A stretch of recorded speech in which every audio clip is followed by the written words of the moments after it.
Bienvenidos a Dos Gringos Latinos con Alberto Roballo y Rubén Camacho. Un podcast para la comunidad de habla hispana donde rompemos mitos sobre cultura, familia, política y religión.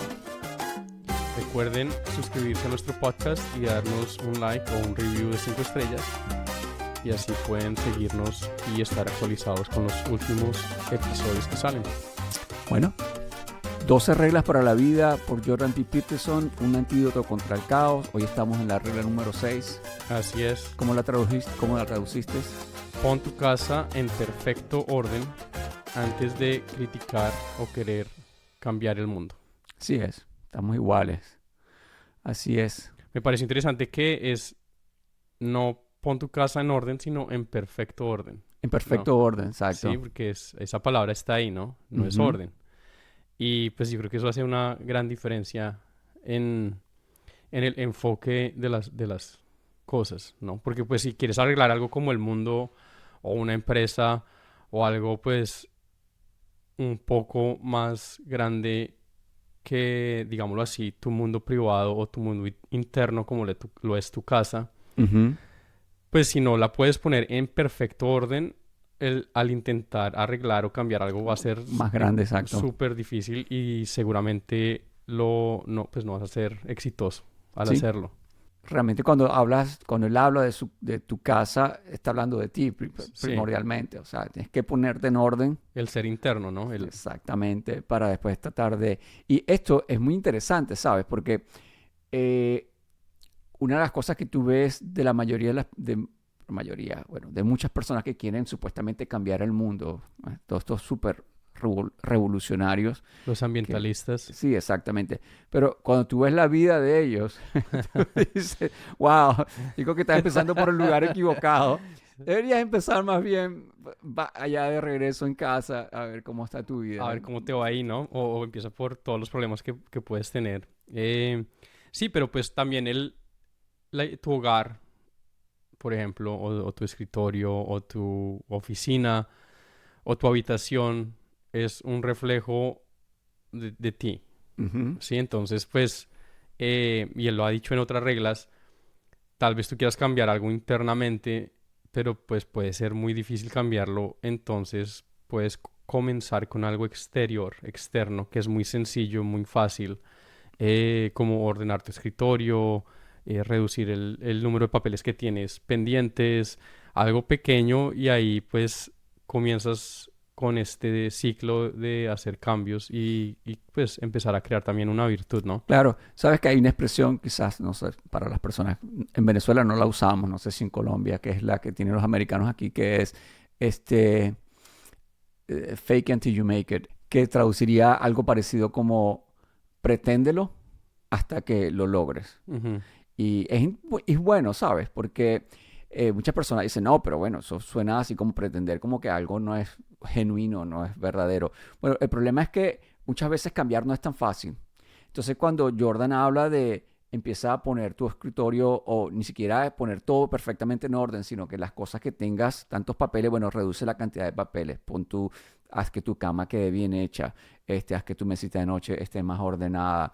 Todas estas cuestiones que son pequeños pasos, quizás no son forzosamente algo que te sale de ti, que está dentro de ti, pero ese fake it, ese pretender, ese empezar por ahí, empieza a ayudarte, porque cuando te empiezas a acostumbrar a eso, entonces ya empiezas a como que, cuando no lo ves de esa forma, entonces ya como que, bueno, esto ya hay como demasiados papeles, debería haber menos, y la cama no está atendida o el cuarto está desarreglado, entonces ahora te empieza como a afectar, y eso me trae siempre a este inversionista cual he escuchado mucho y he leído, que es Robert Kiyosaki. Él siempre habla que uno aprende más por el ambiente que por lo que uno pueda estar leyendo, por lo que la gente te pueda decir. Y es muy importante. Lo que te rodea, de quién te rodeas. Exactamente.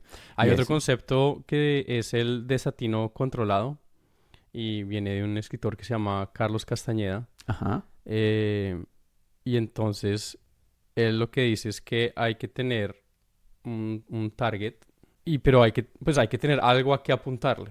No importa lo que sea, pero hay que tener algo. Sí, el blanco tiene que tener como por lo menos, tiene que estar sobre un papel o algo. Crea algo a lo que le tengas que apuntar, apúntale y dispara. y muy seguramente no le vas a dar. Pero donde diste es donde debes estar, donde debes llegar, donde debes comenzar. Entonces sí, puede que no sepas dónde comenzar, pero ponte una meta, ponte algo en donde comenzar, Sí, algo que organizar, que sea sencillo, que sea fácil, que sea más manejable. sí. Y entonces en esta regla, una de las primeras cosas que él dice o a las cuales hace referencia es a estas tragedias de Sandy Hook, Columbine y el Teatro de Colorado, que fueron tragedias aquí en Estados Unidos, Ujú. donde unos muchachos entraron y asesinaron o mataron a una cantidad increíble de gente. Sí. Y entonces la razón por la cual él comienza hablando de estos eventos es porque estas personas dejaron un manifiesto en donde justifican sus acciones y el por qué lo hicieron.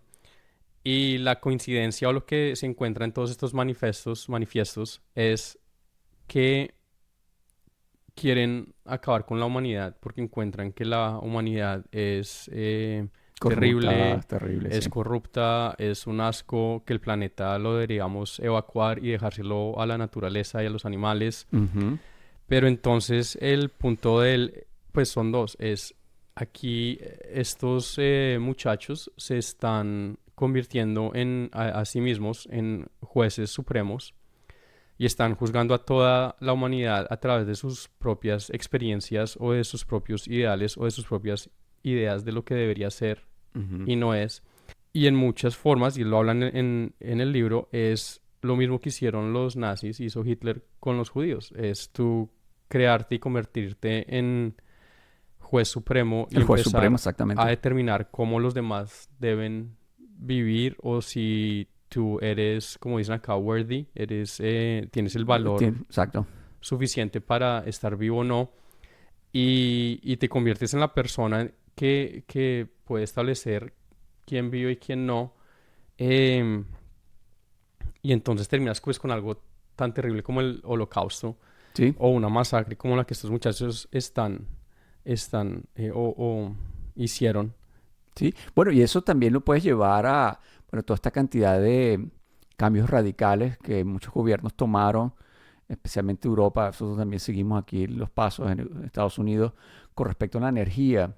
Entonces, la gente no se da cuenta el problema que hay cuando tú sencillamente por una cuestión de virtud, de que te sientes más, con más virtud que otras personas o te sientes superior Ujú. moralmente a otras O personas. vives de una forma por tu nivel económico o los estándares de vida que tiene tu comunidad. Bueno, es una cosa buenísima que Sí. no quiero dejar pasar. Hay una persona que trabaja mucho en esto y él los llama creencias de lujo. Ujú, sí. Y es un luxury belief. Y oye, este tipo es interesantísimo. Un día deberíamos desarrollar más esto porque él habla muchísimo de esto. Y tú te das cuenta, por ejemplo, en las elecciones que están pasando, que están por pasar en Nueva York, que este candidato, que es un abierto comunista, Sí, que abiertamente detesta este país, sí. ¿verdad? Detesta el capitalismo y que la mayoría de las personas que lo apoyen son personas con dinero, Es adineradas. Tú te dice, eso es un luxury belief. luxury belief, sí. Exacto. Es una creencia de De lujo. lujo. De la gente que está a un nivel que se puede dar el lujo de detestar a su país, pero no solamente por su nivel económico, sino por el nivel de libertad que tienen y que Sí, disfrutan. Y tú no entiendes eso de dónde viene, lo que cuesta el proceso. exactamente, exactamente. Y entonces es decirles, bueno, entonces váyase a vivir a Venezuela y deje todo su dinero acá a ver si sigue creyendo de esta forma. Exacto. Sí, sí. Bueno, y sabes que el mundo está lleno de eso. Ah, sí, La mayoría de completamente. estas personas que están, tú te das cuenta de una persona como Bernie Sanders. Ujú. Es una persona que tiene creencia de, Luxury belief, sí, exacto, pero las palabras en español vamos a buscarlas. Creencias de lujo. lujo. Ujú. Completamente. La vez pasada le estaban entrevistando porque el tanto que se queja de que los millonarios que viajan en sus jets privados, que están contaminando el mundo, que lo que cuesta un jet privado. Y entonces Ah, sí. hizo toda una gira por todos los Estados Unidos, En jet privado. En jet privado. Porque él sí tiene la razón por la cual usarlo y emplearlo. Pero asimismo es Petro, el presidente de Colombia, Sí. es Maduro Bueno, en Maduro, Venezuela. fue Todos estos Chávez y todas estas personas. siempre son, y todos, ¿cuál es la línea que o los puntos que los unen a todos? Pues todos son marxistas, todos son comunistas. Sí, Tiene solo esta que... creencia de que yo, para el bien de los demás, voy a decomisar lo que tú tienes y se lo voy a distribuir al resto de la gente. Pero también algo de sentirse superior, porque yo soy en que voy a saber cómo Como, atribuir los gastos, o sea, el dinero, o sea, tú puedes tener esto y tú puedes tener esto y este puede, yo soy el Dios que va a establecer todo esto. Es una arrogancia ¿sí? terrible. Y entonces volviendo a Sanders, el periodista le comenta, dice, bueno, mucha gente que está criticándolo porque usted ha estado con esta creencia todo el tiempo y con esta crítica hacia los millonarios y los billonarios, y entonces usted está haciendo exactamente lo mismo. Y el tipo descaradamente dice, bueno, pero yo no voy a estar perdiendo, la gente no puede pretender que yo voy a estar perdiendo tiempo en el aeropuerto. Sí, yo sí necesito moverme rápido. Exacto. Entonces, ¿por qué crees tú que un billonario tiene su propio avión? Sí. Que no tiene tiempo. Y está pagando costos más altos Y para compensar, pues, exactamente por lo que eso. sea que haya que compensar. Exacto. Y para él sacó su cuenta y él sabe que eso va a ser una inversión, tener que comprar ese jet o alquilarlo, porque muchos de esos jets son alquilados, alquilarlo porque lo que vaya a hacer va a ser mucho más rápido. Pues entonces él no va a gastar ese dinero solamente porque le parece que es maravilloso gastar plata. Es una inversión. Pero y así es como pensaba Karl Marx, así es como pensaba Lenin, y pues bueno, toda la línea de comunistas y marxistas y pues ahora muchos socialistas, porque pues el socialismo es como escondes tu agenda comunista. Ujú. Pero Y el socialismo es como una ola, ¿sabes? Siempre no para de regresar, ¿sabes? Como las olas del mar. O sea, llega, la gente quebró, se dio cuenta las personas que el socialismo no funcionó en un cierto determinado lugar, entonces pierde un poco de credibilidad, baja, credibilidad y baja, pero después vuelve a subir otra vez la ola, entonces hay otro grupo de personas otra vez nuevamente que están creyendo en el socialismo y eso es increíble que esté tomando auge aquí en los Estados pues Unidos. ¿sabes por qué? Es porque, o sea, como la naturaleza de la realidad en la que vivimos, la naturaleza humana y la naturaleza de la competencia y de la excelencia es que siempre va a haber un grupo de personas arriba y un grupo de personas abajo, Exacto. siempre. No importa en qué modelo lo pongas, siempre va a existir esa diferencia. Entonces, si te pones a ver por qué el socialismo siempre regresa, es porque en la naturaleza humana eh, siempre va a haber gente que está en el top, arriba, y gente que está en la base, abajo. Sí, exacto. Y el grupo de abajo siempre va a ser más grande que el de arriba. Y pues esa es la naturaleza de cualquier sistema biológico de vida, en cualquier grupo animal, en cualquier grupo social. Y entonces lo que hace el socialismo es cómo utilizo yo a la gente de abajo, a la gente de la base, para yo llegar a ser el que está arriba. Ya. Y así, y como siempre vas a tener ese grupo que está abajo, que generalmente va a estar Descontento, descontento, con resentido. resentimiento, tratando o queriendo subir al siguiente nivel. Entonces, el socialismo siempre recicla este grupo y redistribuye lo que tienen los de arriba, o pues ese es el objetivo. Pero pues siempre vas a tener esa facilidad, siempre lo vas a poder hacer.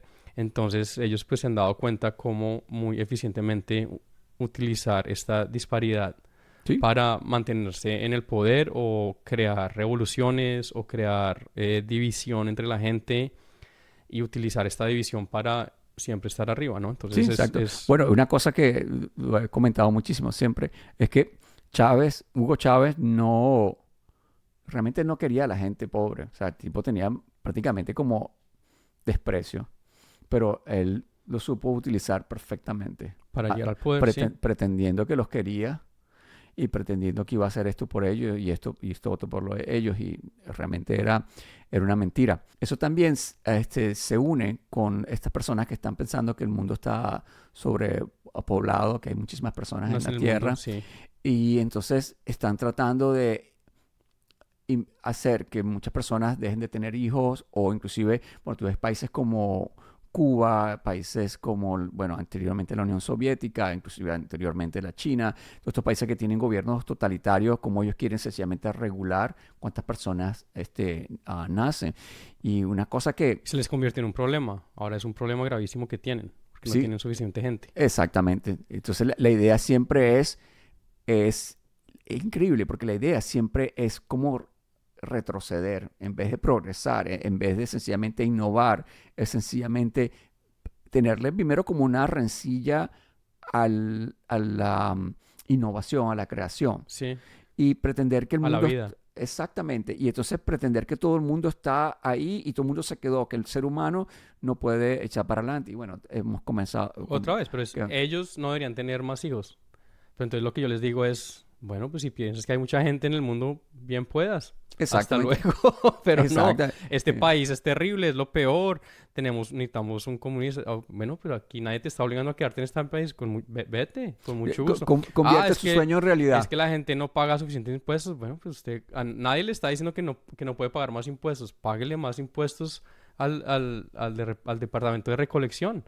No, es los demás. Siempre es los demás, no Exactamente. yo, es los demás. Sí. Y entonces, Bueno, ahí es el principio de la falta de responsabilidad. O sea, sí, porque tú no quieres empezar por por ti casa. mismo, ¿no? Por lo difícil, ¿no? Lo fácil sí.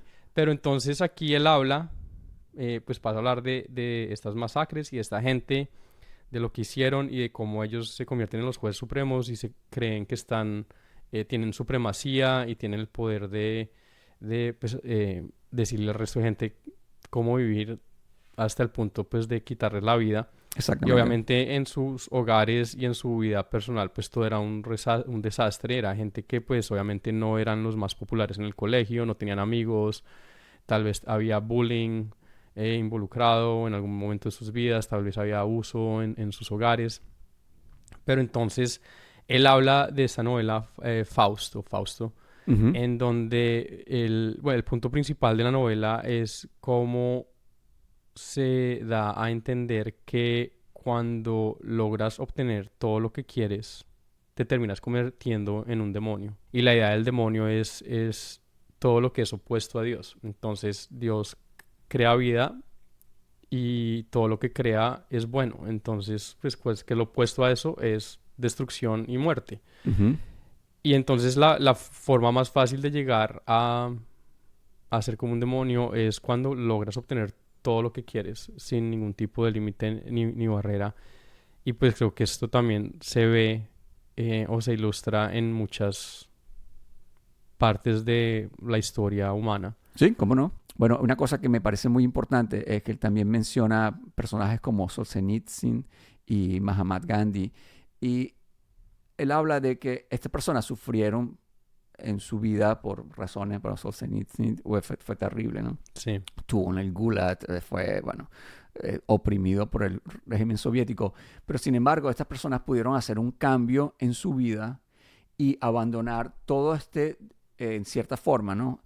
Abandonar este dolor y todas estas cuestiones que ellos tuvieron por las cuales ellos tuvieron que pasar, y todo ese resentimiento que quizás pudieron haber acumulado por todas esas condiciones que estuvieron en contra de ellos y por toda esa opresión que tuvieron en contra de ellos, pero sin embargo pudieron como sanar eso, como empezar a poner sus casas en orden y pudieron contribuir al mundo para hacerlo mejor. Ujú. Y me pareció importante eso, porque realmente Solzhenitsyn y, bueno, Gandhi también, por supuesto, y tuvieron una repercusión en el mundo grandísima. Grandísima. Y entonces, de ese punto del cual estás hablando y del punto del cual yo estaba hablando de cómo termina siendo un demonio, pues la pregunta que él se hace o que hay que hacerse es, bueno, ¿por qué existe el mal? ¿Por qué ocurren las tragedias? Porque es necesario un ser como el demonio. ¿Y quién es culpable de nuestro sufrimiento? ¿Es Dios o somos nosotros mismos?